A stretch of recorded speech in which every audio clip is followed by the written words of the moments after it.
All right, so we've had some really good theologically rich conversations here, but you also play electric guitar. So what's your favorite guitar then? Show me the one. Maybe the one with the most character. The one with the most character. Okay. Well, that's got to probably be my Jackson Kelly.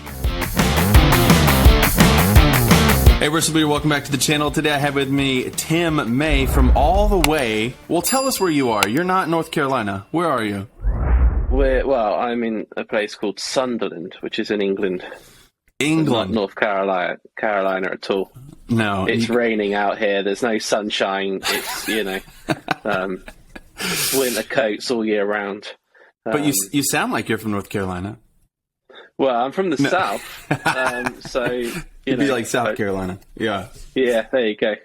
Yeah, we were talking a couple weeks ago about different accents and how, I would never be able to tell different English accents like you can, and it's kind of the same way with a Southern accent. There's Southern, but then there's all kinds of Southern, like Charleston or Savannah and Deep South or whatever. All those different dialects, I guess, be hard to pick up on if you're not from a certain area. But so what is your, if we have watchers from over here from in England, viewers, what's your dialect? Well, I suppose typically, I guess you call it West Country. So Okay. the country's broken up into the North, the Midlands, the West, and then you got the posh bit in the East. And so I'm from the West side of things in Wiltshire. So I've got that kind of farmer accent. I drop my T's and my R's sometimes, and it kind of comes out a little bit kind of country bumpkin, I suppose is what we'd call it. But I guess the equivalent to a redneck in America, I guess, is kind of the hardworking man, Yeah. What's cool is from my perspective, you sound brilliant. It doesn't sound like country bumpkin. There you go. So we'll just go with that instead. So, hey, I had you on the channel because we've connected over email and stuff, and you told me about your church. I want you to tell us a little bit about your church. That's why I wanted to have you on here. And is it true that your church is 1,350 years old? 1,350 for those of you who thought you heard it wrong. Is that true? Well, yeah. Well, it's been the place itself has been a place of Christian worship for that long. So it's one of 3 churches we have in the parish, which is I guess you guys have parishes over there, but it's be more of a Catholic thing than anything else. So St. Peter's has been a place of continued, apart from a brief period where the Vikings got in the way, continued place of Christian worship for be coming into its 1350th year. So it's quite a big deal. And there's still parts of the building that are that old or thereabouts. So the tower, for example, we know or we believe to be at least 680, but probably 673, 674 when the monastery, the original place, was founded. Wow. And it's still standing, and you can see where the Vikings tried to burn it down and all sorts. It's got the scars of history on it, which is just amazing. It's a wonderful place to be in. Christians talk about thin places where it's you're closer to God in this certain place than somewhere else. The atmosphere's thin, and a place that's been prayed in for that long, it can't be anything but a thin place. Wow. It's wonderful. That's amazing. Yeah, when you first told me that, I thought it was a typo, and then I think later in the email you're like, "No, that wasn't a typo." That was. It's not like. I mean, if a church in America was celebrating 350 years, that would be outrageous. But add 1,000 to that, that's just, I can't even really think. It would be amazing to see buildings like that. I mean, I remember going to Germany and seeing some buildings and stuff from the Reformation, which I thought, man, this is old. But we're talking way before that, so that's crazy. So I wanted to. We've gotten to know each other a little bit, and you're in this really formal, we'll say, traditional context, but you haven't always been there. You came from more of a, and we'll use the term, Bethany Church. What is that? Tell us a little bit of your story. What's that like coming from a more Bethany context into where you're at now, and kind of tell us what that's been like? I think it started for me when I went to Bible college for the first time. For my sins, I've been more than once. And the first time I went, we got sent on these sort of mission trips where you go off, you join a church for a few days. They throw you into all sorts of like outreach, families work, kids work, that sort of stuff. And on one of the evenings, the family I was staying with said, "Would you like to come with us? We're going to this event in Newcastle. It's going to be really great. It's Worship Academy, I think is what it was called at the time. Which was like sort of the big worship leaders in the UK got together to do like this worship school thing for a while. It's going to be brilliant. It's going to be all this stuff." And I went, "Yeah, great, let's go." And like, I contacted some of the other guys that were from the college with me up there. We all hopped in this guy's car and off we went. And we went into the venue and it was amazing. It was brilliant. So the hairs on your arms stand on end and, all that kind of stuff. Then the lights went dead, right? And then all of a sudden, in the middle of the room, there's the guitarist going for it. And it just, in that moment, something went, is this worship or is it a concert? Where's the authenticity in this? Where's, if all the lights were stripped away, if all the guitars went silent, if the keyboard player, it short-circuited, it blew up, and the drummer finally learned how to be quiet, what... Where's the worship in this? You need a double drum screen, don't you, sometimes? But it's that sort of like, what are we doing here? And then I took that back to college with me. The church I was a part of before I went away to college was tied to the Bethel kind of movement in Jesus culture. They not fully tied, but they had links. Jesus culture would come and I used the word perform. At my church, it's a big 1750-seater old theatre in the centre of Bath, which probably doesn't seem like that big of a place to so in the American context, but in like our context, that's huge. And it used to be a full place for the people, for the young people, full of all sorts of stuff. And they've got a fantastic worship team, they're a brilliant church. So I took this kind of experience with me back to college, and we were doing something on worship, and I basically took Jesus culture apart piece by piece and went, right, let's just take one of their music videos and where's the worship in this, where's this kind of stuff. And I couldn't find all the pieces in it that I was looking for, I suppose. So then I came home and I spent some time living and working in the local area through different churches. And I actually got sucked back into this kind of really charismatic church, this really charismatic movement, and that's where I needed to be. And then I started working for a church as a youth pastor. And it was all this liturgy again. It was all these words on paper that was dusty, and like the kids were just bored, stiff, and it wasn't it was more about tradition and things like that. And I thought, well, obviously they've got problems here, so where am I going to end up? And I kind of went through this really kind of tough time in my life, and like all Christians do, we go through ups and downs, don't we? And we need people, we need God, and we need prayers to say. And there was a point where I just didn't know what to pray.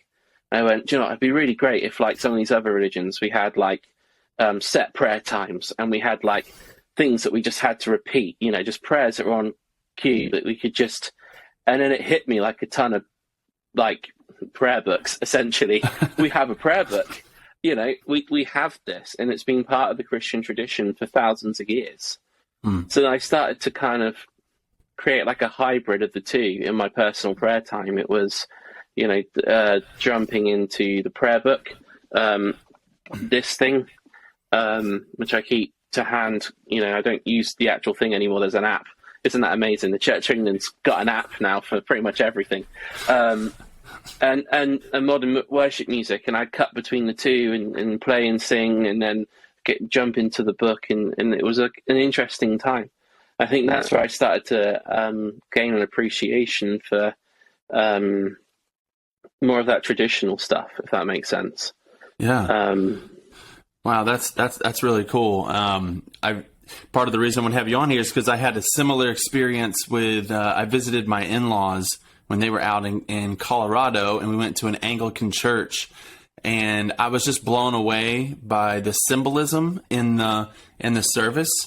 Some of it, to me, in the moment, not to me personally, but I thought, man, if my parents were here, it would be way too, and if they're watching this, they're probably not, but it would be way too Catholic looking for them, and they would be like, that's not us, and maybe throw the baby out with the bathwater. But I was like, everything that they did that day was so well explained, whether it was written or just said. I think oftentimes we fall in the trap of doing things that we've always done, but not explaining it well and bringing that meaning to it. And I was really blown away by that. And so I feel like that's kind of what I found interesting in where you are compared to where I'm at. And I think our church actually does a pretty good job of this, because I've been a part of some of the discussion, and my pastor and the team. So I think we feel that tension of like, why are we just doing what we're doing? We definitely don't want a concert. We've turned lights up. We would love a building with windows, but because the building was built back in 2000 whatever, it's just a big metal box, so it's just dark. But then we've gotten recent lights put in, and it's even brighter now.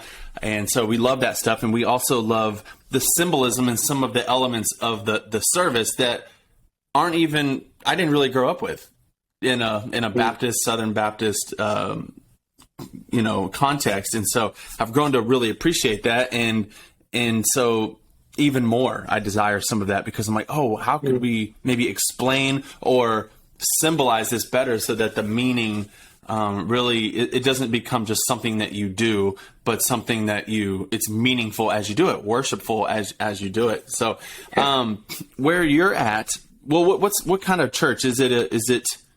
I think we talked about this before. Is it Anglican? Is it Catholic? Are you Southern Baptist or what? Southern Baptist. So I'm an Anglican priest. Anglican, okay. But that is, it's such a term that it's like super loaded, in that it can mean one of many things to a number of people. And it really stems from the history. So the Church of England comes out of the Catholic tradition. We believe in, quite a similar kind of faith, obviously with some major differences. We're not into transubstantiation. When the first prayer book was written, called the Book of Common Prayer, which is still the liturgy of the church, it makes a distinction in there in the 39, what we call the 39 Articles. It says we believe that the communion becomes spiritually the body and blood of Christ, not physically. Yeah. And obviously there's some stuff around sort of praying to the saints and Mary and things like that. But there are those within the Church of England that would call themselves Anglo-Catholics.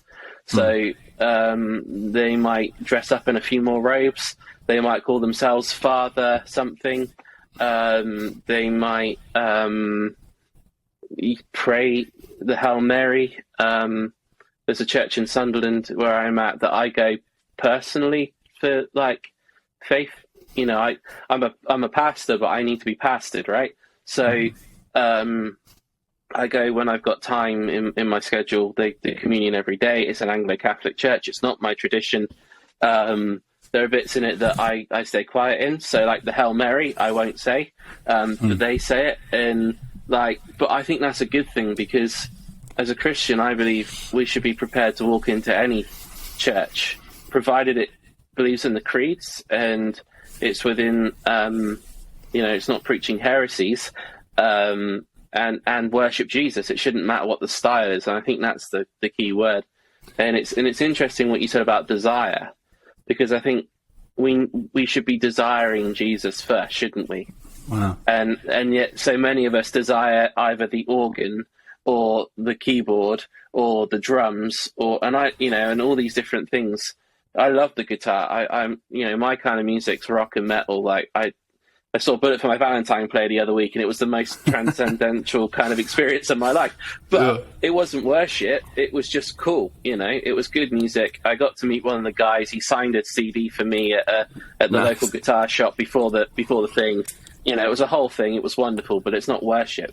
Yeah. I don't attribute worth to that in the same way that I do my Christian life.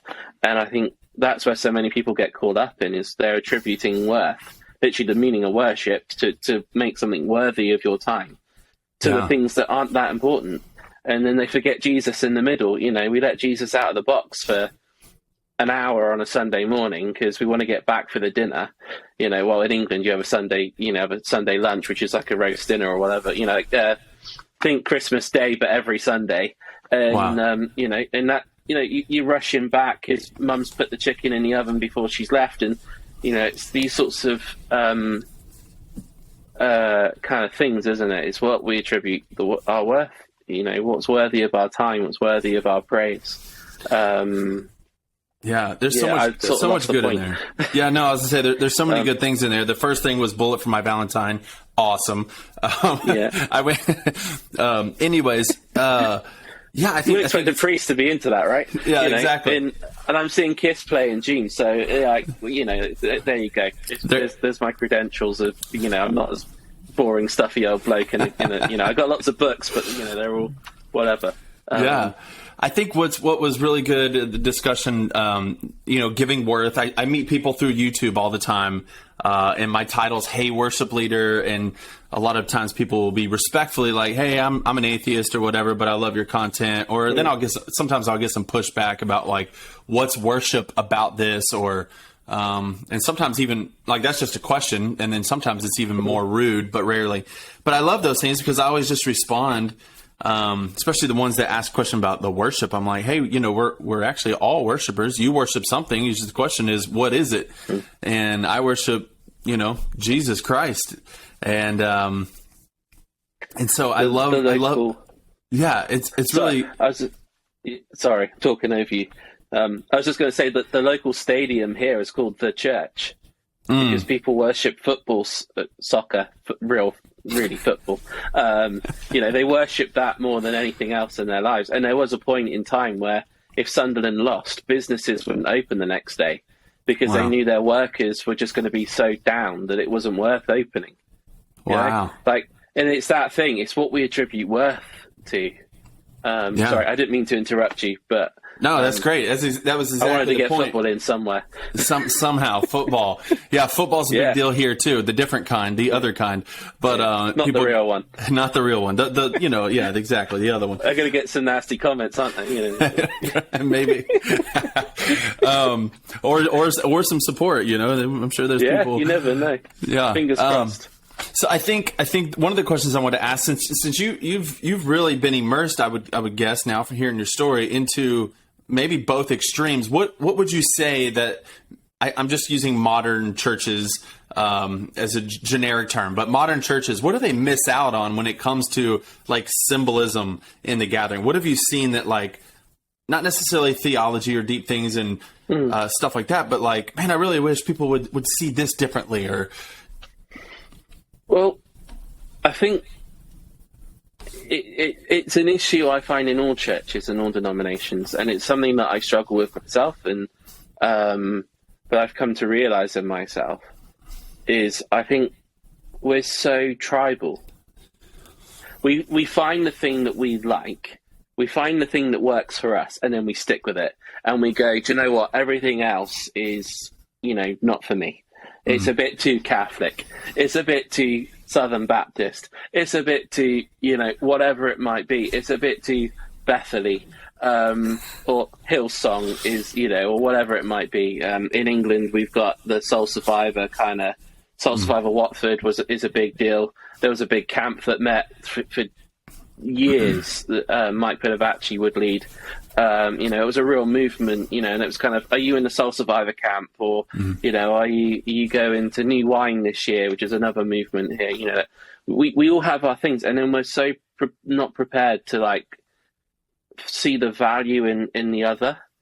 And that's the real kicker for me is that, we're the body of Christ, right? That's what Paul says. We're the body.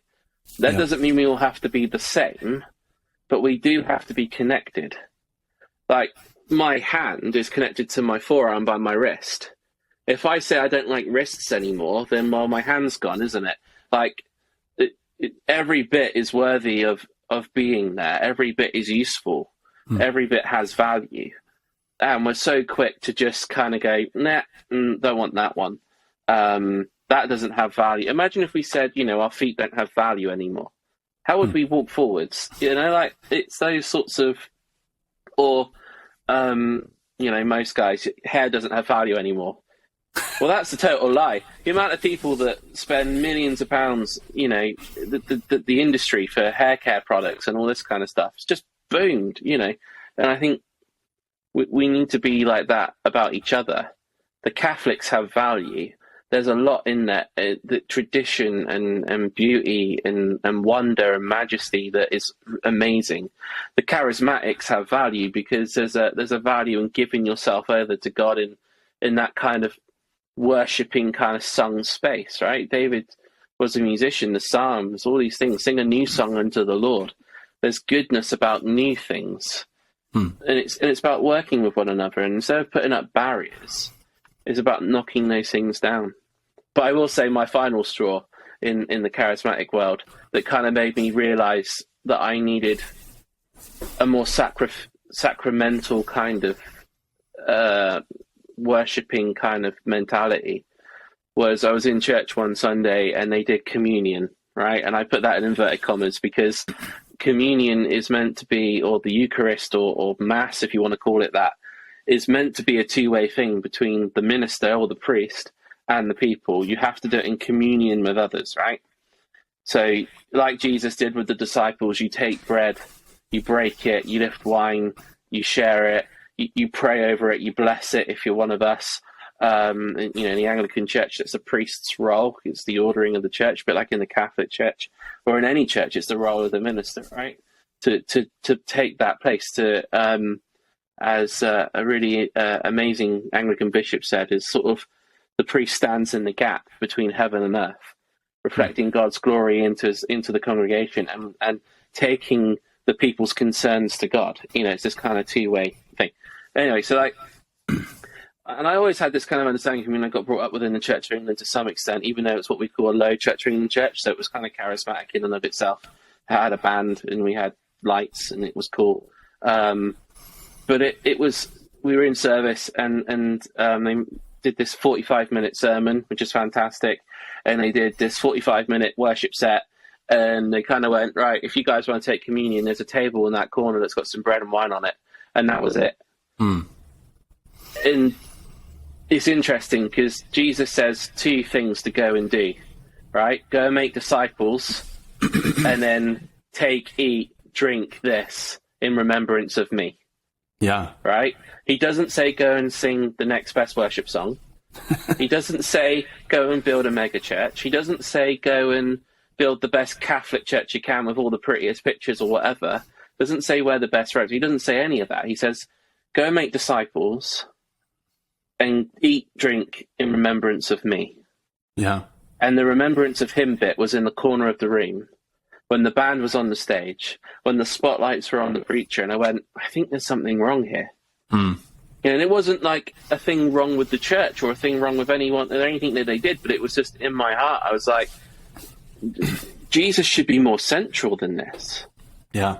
Even if we only see it as a symbol, if our theology only says it's a sort of a reminder, right? If that's all we want to make it, if it's not spiritual even, it's just a reminder.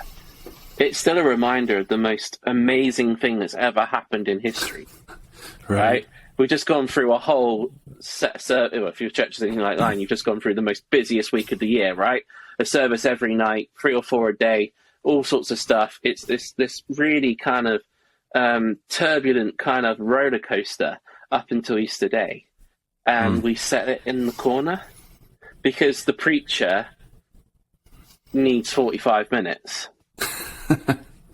And I just think there's something wrong in that, like in the Anglican Church and in I believe the Catholic Church as well. If you do communion, you have to have the gospel. You have to hear God's words. You have to hear Jesus speak. Then you do communion. And there can be a sermon, and usually it's like 10, 15 minutes because it's make a point and get out the way. Yeah. And you can preach for longer and that's fine too. But I like that 10-minute slot now. Make a point. Draw something out of this and then just get out the way and let Jesus do the rest. And I think that's beautiful. Yeah, man. Personally. That's good. I think that was one of the things I was going to bring up is our time of communion. And, we're in a Baptist church. We believe in the priesthood of all believers. There's one mediator between God and man, the man, Jesus Christ.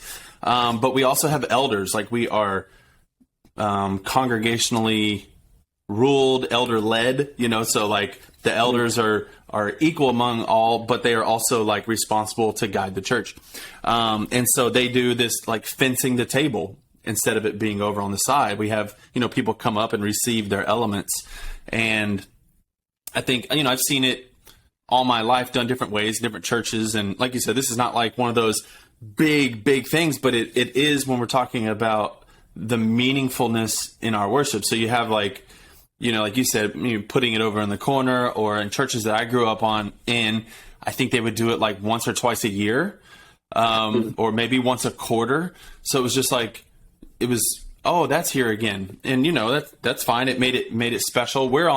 There's some churches in the area that really fight for doing it every single week. And I think, it says when you gather, we're on the church I'm at. We're actually on a 1 month rotation where we do things monthly.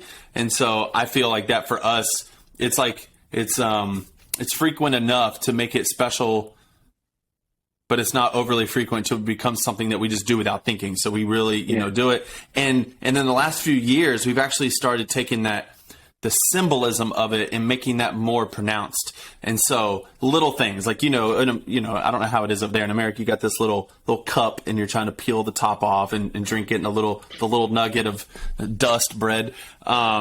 It's not very special, seemingly. So we've gone to, we still have some of that because of COVID, you got to have it wrapped and, all that stuff. But the pastor will get up there and actually like take a piece of bread and break it when he reads the scripture that says broken for you and pour it out for you. He actually takes a cup and pours it in. And those little things is something that I feel like the modern church can incorporate to take something that's supposed to be a reminder, a representation of like what you just said, the most important event in history, and make it more than just some passing thing that we just don't really think about. And we don't do it with the gathering. It's a more, like if you're just going over there and take it by yourself, then it becomes this thing that's just between you and God rather than in community, which is, I'm big on when we gather, it's you're there because you're in community. You have the rest of the week to be by yourself and come and in our gatherings. And I try to make sure that, when I'm speaking, it's us and it's we, and we're doing this. And this is a different set apart day, just like that communion meal is a different set apart event than just going to the, what did you say? Like your Sunday afternoon lunch, for here it'd be like trying to be first at the restaurant or whatever. Yeah, totally. And I think, but this is the difference, isn't it, between a personal faith and a private one. Our faith is personal; it's as deep as it can get, but it's not private, right? So we're meant to build that relationship. We're meant to grow deeper in relationship with God. We're meant to grow deeper in intimacy with Him, but we're not meant to hide it. We're meant to be a light, And was it that who has a lamp and puts a basket over it, or something along those lines? Can't quite remember the scripture, but it's also the same with communion. Like, you are in that moment, at least in a priestly understanding, playing the role of Christ in that room, right? I mean, you're not Christ, and you know that, but when you lift the bread and you lift the cup, well, in the Anglican Church, it says it's not supposed to be lifted. Because it was trying to step away from the kind of the Catholicity of it came from, but you're meant to touch the elements and take them into your hands at certain points in the prayer. But that happens after the consecration. So that happens after the prayer that says, Lord, let these things be the body and blood of Christ to us. Then you take them up and then you repeat the words of Jesus. And it's this really beautiful moment that, these are sacred things, whether we want to believe that they are physically the body and blood of Christ. And quite frankly, if God made the world, then He could make it physically. I don't get these people to go on, believe what you want to believe, as long as you've got a biblical foundation for it. This is the mystery of faith. If it's spiritually the body and blood of Christ to you, that is, as I would believe, fantastic. If it's a symbol and a reminder, it's still a sacred one. Yeah. It's still one of the very few things. I named two that Jesus said that are most important to me, but there's not that many more. One of the few things that Jesus actually specifically commanded us to do, right? Mm-hmm. It's one of the very few things. And sometimes we take the things that He didn't say and make them the mountain. And then there's this tiny little peak. But it's interesting what you say about communion, not being like every week. In the Anglican Church, I think there's like 4 Sundays that you're supposed to go to communion once you're confirmed after baptism. And that's Whit Sunday, so Pentecost, Christmas Day, Easter, and I think it's Ascension Sunday. I might have that wrong. There'll be all these angry Anglicans in the comments. Oh, no, there won't, because it will be for the Southern Baptists, and they won't know. But it's, there was only this amount of time, and it was only really in the 70s, late 60s, early 70s, that it became a more weekly occurrence in the Anglican Church. In a lot of churches, the church I grew up in was an Anglican church, albeit sort of on the what we call low church, and then high church is like Catholic. Low church is like no spouts and bells, no kind of, you wouldn't know it was an Anglican church. You wouldn't know it was a liturgy as such. That was once a month, and it was a special thing because it was once a month to me. And it's taken a lot to kind of get into the space of it needs, of a weekly kind of thing. But I know Christians who, for them, Holy Communion is the only church, right? It's the only service. And I think that takes it too far the other way, and it becomes almost a barrier to worshiping God in other ways. I think this is my thing. This is the thing that the devil can make us idolize anything, right? He can get in any kind of worship, and he can twist it, and he can push us in different directions. And this is where we need to come back to the center, the author and perfecter of our faith, Christ. We need to be Christ focused. Amen. And so many of us are denomination focused, right? The worst thing that ever happened to the church was it split. You got the first split, 11 something AD, where you get the Greek church, and then it splits after little ones, and then you get like the 500, 1500s, where the Reformations are kicking off, and Henry VIII sees his chance to be supreme governor, so he goes, we'll kind of keep the model. And we'll keep the apostolic succession, where the bishops can just become Anglicans, and and then you get this movement, and then you got the Baptists and all these other things going on. It ruptured the church. It ruptured the bride of Christ. And it's just kind of like we need to find a way, even if we're not going to say I'm going to become you and you're going to become me. We need to find a way to heal those wounds. We're all the body, right? We all don't have to be fingers, as amazing as fingers are. Some of us can be legs and lungs and noses or whatever, but we've got to find that working together. It's about building the kingdom, not building the church. Right. Man, that was well said. That was well said. I love it. Thinking about, I just want to ask you one more question as we close here. What do you think specifically, if you can think of something, that churches can do? Somebody's listening to this, somebody's a worship leader, somebody's a pastor, they're listening to this, they're feeling like, we need to maybe embrace, not, depending on what part we're talking about, but I'm thinking about the symbolism in our church to make things more meaningful rather than just doing things over and over again, or seeking extra biblical things like, anything can be an act of worship, but I think there's this danger, and we're seeing it right now. There's a couple Easter services online that have just like, what is happening? Becomes like a drama or a play or an act out of, and it's just so like, what are we doing? And so what would you say to some young worship leaders that are listening to this that would recover some of these helpful worshipful symbolic practices? I think there are a couple of things. Number one, really assess who you are. You got to look inwards to look outwards to some degree. And find the things that are like I don't want to use the word, but it's the only one I can think of, like red lines. Like, these are the bits I can't cross. And then ask yourself why. Right? Is it theological? Is there a scriptural basis for it? And in which case, fair enough. Or is it stylistic? Is it the style of worship? Because even Bethel has a liturgy. You may not see it, but the fact that they start off with one thing, and then the next thing, and then the next thing, and then the next thing, and then finish with one thing is a liturgy. It's so to get around this word however you can, and blow it away, because it's not a bad word, right? There's and also from that point of view, ask yourself, why do you hold the things that you do hold? Some of the theological things that you hold, like I held certain beliefs and practices and things that when I was ordained, so we get ordained a deacon first and then ordained a priest. And it's not like a deacon as you might have deacons in the Baptist church, or but it's a holy order, right? Basically to serve priestly ministries, to administer sacraments and to lead the people and to shepherd a bit more. But it's this kind of idea of when I was ordained a priest, just before it, I spent a lot of time with my spiritual director talking about communion. Because to me it was, if I'm going to now preside over the sacraments, I need to know what they are. I need to really think about it. I need to know what I've inherited and why. And then once you've got all of that down, or you sort of started that journey, go and find a church that theologically you might you agree with, but stylistically makes you uncomfortable. Wow. Right? And go and worship. Don't get hung up on the fact that there is no worship band, or there's no organ, or there's no 30-piece choir in the most fabulous robes you've ever seen, or the worship leaders wearing a flannel shirt for the. Get past that. Be in that space and worship and fall into it and seek God first.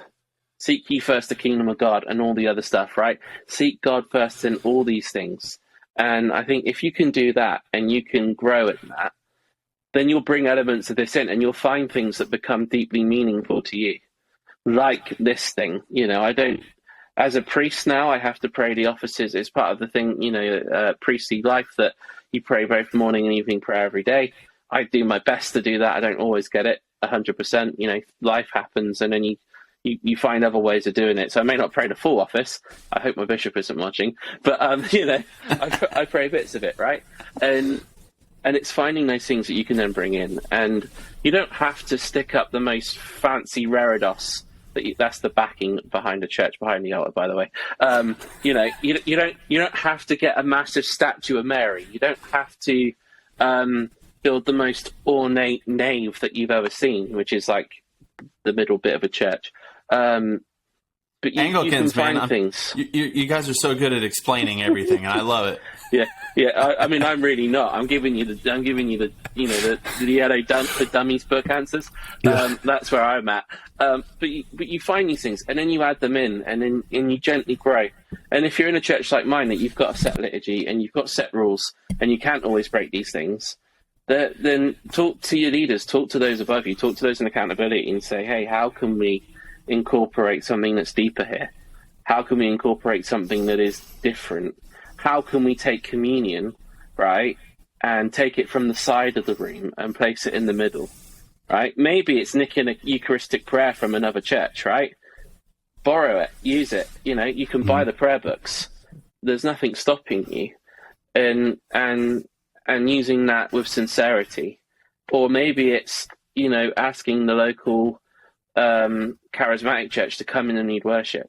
We did this really amazing thing at St. Peter's over Christmas, where one of the local churches, which is a big charismatic church, literally across the road from my house, I got in touch with them and said, look, it'd be really great if we could do something that was lively at Christmas at St. Peter's.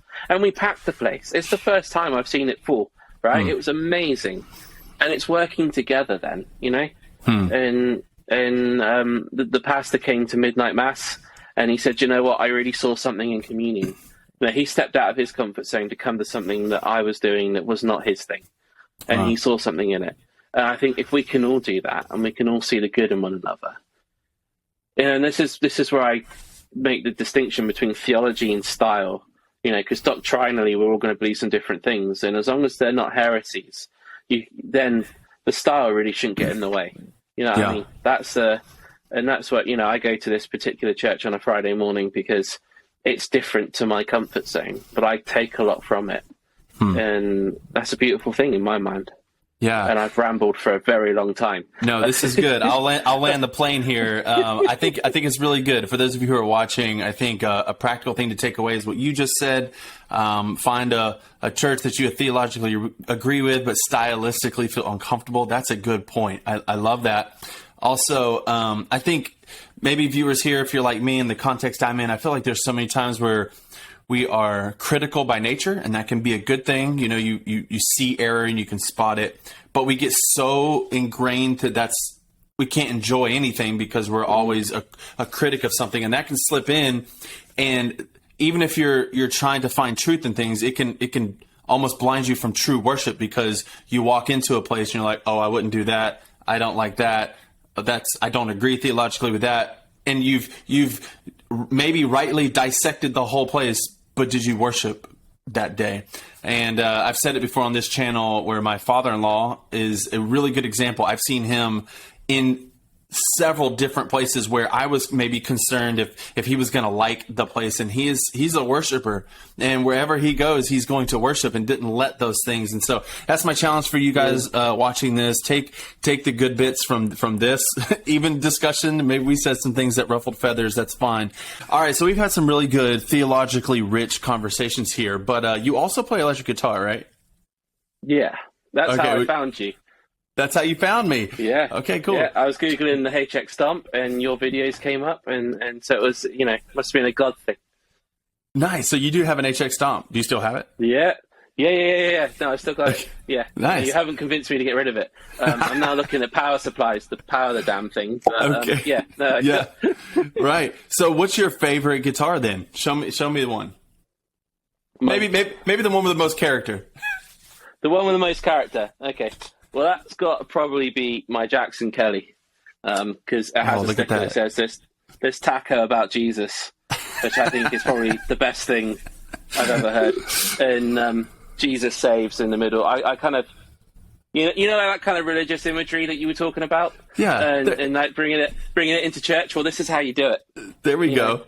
You got sort of a very ancient Jesus picture there. There he is. Some other stuff. That was step number 3. Put these stickers on your guitar. Okay. Yeah. I need to. Yeah, definitely. I need to do that. Only on the pickups you don't want to use. Don't put them on the good ones. Yeah. That's awesome, man. You got another one back there? I see it. What is that one? This is my absolute baby. Oh, this is my Les Paul, but it's the anniversary one, the 2015. Okay. So it's got the last Les Paul signature that he recorded, supposedly. It's got the horrible robotic tuners, but it's also got his hologram on the neck. Oh, wow. Which I think is just yeah, there you go. There you go. That's awesome, man. So Look I at have that. actual Les Paul on my Les Paul, which I think is just... Let's see the front of that thing. What does the front look like? Oh, there we go. Yeah, sort of a lovely kind of... I think they called it midnight blue or something. I don't know. Yeah. Do you have any other... light. Sorry. Do you have any other pedals with your Stomp, or are you running it as an all-in-one? I've got a few. So I have the MXR Timmy. Does it have my name on it? Which is also blue, and that's like my favorite distortion pedal. Actually, it was a lucky find. I've got I got a Tube Screamer. I've got quite a few distortion pedals. What's it called? The reverb pedal I really love at the minute. I've forgotten its name. It's a black. Hold on. Go look for it. Of course, it's the one that's right at the back.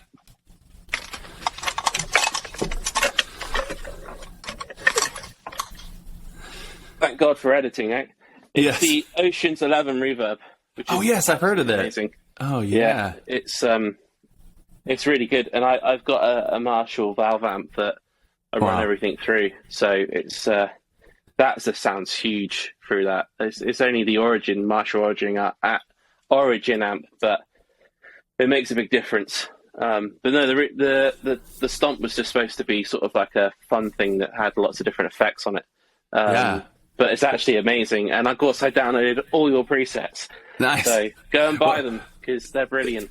There you go. You may notice that I use the Timmy in there a lot. I like the Stomp version of the Timmy, but I used to have a Timmy years ago, but I have not played them back to back to see how similar they are and how they work. But anyways. Well, maybe that's a future video. There you go. We can just get you on here. Find you a Timmy. Yeah.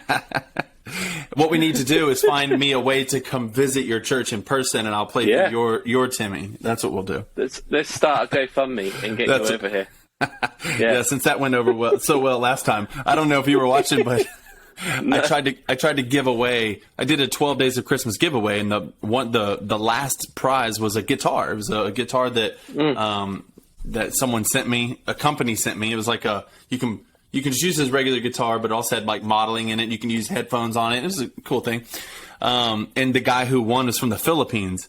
Well, the guitar is worth $700, but to ship it to the Philippines was going to cost $1,300.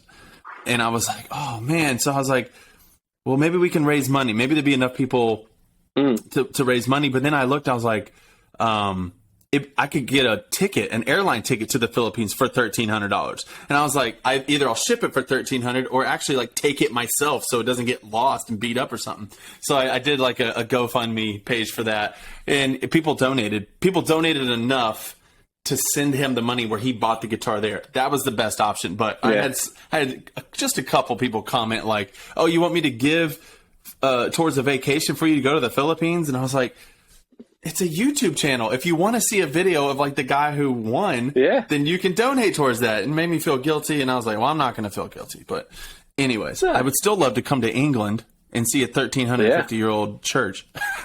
Definitely. But we'll find a way, I'm sure. We'll pray it into existence. It's been a real pleasure.